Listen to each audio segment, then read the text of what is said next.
a major sewer leak in the Comox Valley, which prompted the regional district there to ask residents not to flush toilets for some time, to use certain appliances, avoid showering for several hours yesterday. I believe this is over now, but we're going to follow up on this. So what exactly happened? The regional district's general manager of engineering services, Kris La Rose, is on the line now to share the latest that residents need to know, and also just sort of some of the backstory as to what happened. So, Kris La Rose, great to get you on the line. How are you doing today? I'm great. Thanks, Ryan. Thanks so much for calling. So, what happened first off yesterday, and where did it happen? Yeah, at 9:30 a.m. yesterday morning, we had a failure of the sewer system at our Jane Place pump station, which is one of our biggest pump stations that helps to pump wastewater to our treatment plant. It's undergoing a major upgrade, and some bypass piping was installed to help take that facility out of commission so it could be worked on. And that temporary piping, an element of that the contractor was working on, failed, and the full diameter line ended up discharging into an excavation. Fortunately, nobody was hurt, but that hole quickly filled up and then overflowed into the intertidal zone and flowed down into the ocean. And so that started at 9:30, and we were working very hard, staff and contractors, all day to drain the hole, get access to the piping, and effect the repair. So this construction hole fills up. What did it fill up with?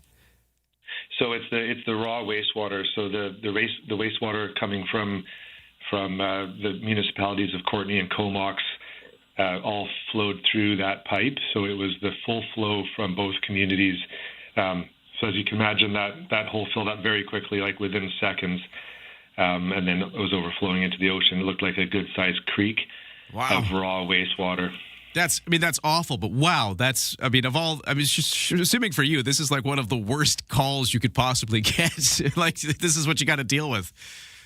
Oh, absolutely. It was a nightmare scenario. Not quite the worst case. I mean, if we, a pipe failure in the middle of an urban area where that kind of flow is traveling down streets and across private properties would have been worse. But this was pretty bad. And and for our crews, they spend all day, every day, doing their absolute best to convey and treat this wastewater so that it's a really high quality effluent before it's discharged to the ocean. So to see this happen was pretty heartbreaking, but it was really great to see how well everybody came together and had this resolved. It was by about 6 p.m. last night. We were able to let the community know that they could stop with the water conservation and get back to normal. Okay, so for anybody listening, again, in the Comox Valley area, this is not an ongoing thing. You can go back to normal if you hadn't heard already. Yeah, correct. So almost immediately yesterday morning, we issued an appeal to the community to stop flushing their toilets and using unnecessary water for dishwashers and showers and laundry, that type of thing. And actually, we saw a very impressive reduction in flow. I think roughly half. We saw a roughly 50% reduction. So people really took that to heart, and that really translated. That helped us with the repair, but it also helped to reduce the volume of wastewater that made its way into the ocean. Because there will be impacts from that, and one of those immediate impacts was just a warning to not go near the water in the Comox Harbor, and so that remains in place just because the wastewater will take some time to dilute and flush out of that area. So for the time being, we're asking the community to not recreate near the water in that area. Kris, I just wanted to clarify how this can make you sick if you were to go in the ocean, because I know you've got great weather and people may not heed your warning.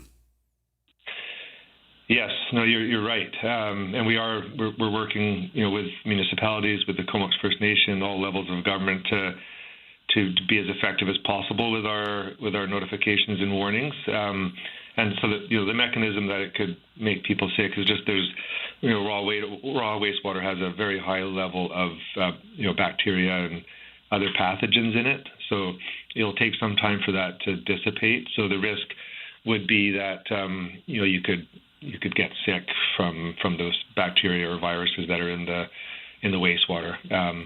Of lesser concern are the other kind of chemicals and stuff that people incidentally put down the drain. But here in the Comox Valley, we don't have any significant big manufacturing or industry that would deliver any kind of higher concentrations of toxins or stuff like that. So the big risk is just the bacteria and viruses in the wastewater. Well, that's Kris La Rose. He's General Manager of Engineering Services with the Comox Valley Regional District. This major sewer leak yesterday, which I've heard described as kind of near the Comox Valley, the Comox Marina. Is that roughly where this happened originally? Is that right? Yes. Yeah, immediately to the east of the marina. Gotcha. So it all went down there. That's how it all played out. Looks like, for the most part, like you said, everybody can use their appliances and their water and their homes fine. Just avoid that shoreline in the area while things kind of clear up. Anything else people need to know? What's kind of next here? So, our focus now is shifting to recovery and monitoring communication with the public regarding the safety of the water. Over the next few days and weeks, we'll be focusing on the cleanup and reducing the impact on the environment. Well, good luck. What a mess. That's, like I said, just what a thing to have to deal with. And thank you for and your team, I guess, for helping get everybody in the Comox Valley through this. Much appreciated. And thanks for talking to us here today. Thanks, Ryan. I really appreciate the interest. Wow.